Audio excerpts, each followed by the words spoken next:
ang ulo ng lapu-lapu.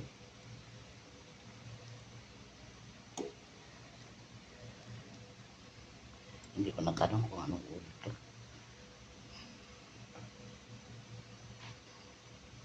Yan, kumukulo na siya. Ang nakalagay niya ay mustasa.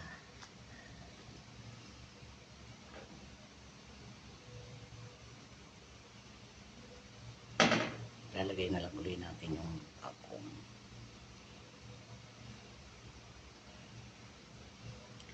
Hindi ako halo-halo ng halo, guys. Kaya ako lang hinahalo para makita yung nakalagay. Pagkaluto na to, kainan na. Bye-bye. Enjoy. Good morning sa lahat.